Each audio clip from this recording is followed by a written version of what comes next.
മരണം എന്നുള്ളത് മനസ്സിലുണ്ടെങ്കിൽ ഒന്ന് മാറും. ചില ഭർത്താക്കന്മാരൊക്കെ മരിച്ചാൽ ഭാര്യമാർ കരയും. ആ നിമിഷത്തിലല്ല, അവരുടെ ജീവിതകാലം മുഴുവൻ അവർ കരയും, അയാളെ ഓർക്കും. ഇപ്പം എന്തിനപ്പം നിങ്ങൾ ഇത്ര ഇടങ്ങാറായി കരയണത്? അത് ജീവിച്ചിരിക്കുന്ന കാലത്ത് അയാൾക്കൊരു സമാധാനം കൊടുക്കാൻ എനിക്ക് പറ്റിയില്ല എന്നാണ്.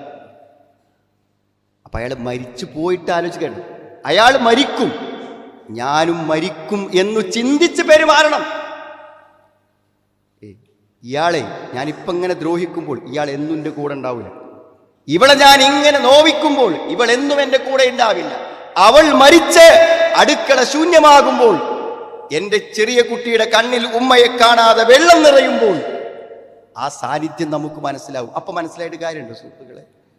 ചോദിക്കുന്നതെല്ലാം തന്നു കൂടെ നിന്ന ഭർത്താവിൻ്റെയും വാപ്പൻ്റെയും വില മരിച്ചിട്ട് മരിക്കും എന്ന ബോധത്തോടു കൂടെ കണ്ടു നോക്കൂ നമ്മുടെ മാതാപിതാക്കളെ.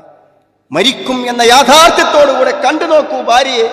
മരിക്കുമെന്ന യാഥാർത്ഥ്യത്തോടെ കണ്ടു നോക്കൂ ഭർത്താവിനെ. നമ്മുടെ സ്വഭാവം മാറും, പെരുമാറ്റം മാറും, ജീവിത സമീപനങ്ങൾ മാറും, കാഴ്ചപ്പാടുകൾ മാറും, വീക്ഷണങ്ങൾ മാറും.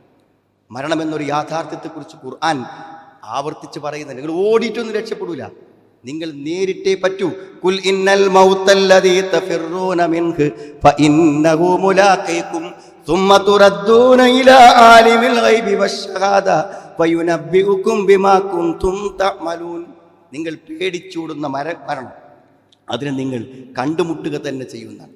അത് കണ്ടുമുട്ടും എന്ന യാഥാർത്ഥ്യബോധത്തോടെ ജീവിക്കുമ്പോൾ ജീവിതത്തിൻ്റെ ഓരോ നിമിഷങ്ങളും മാറ്റം വരും.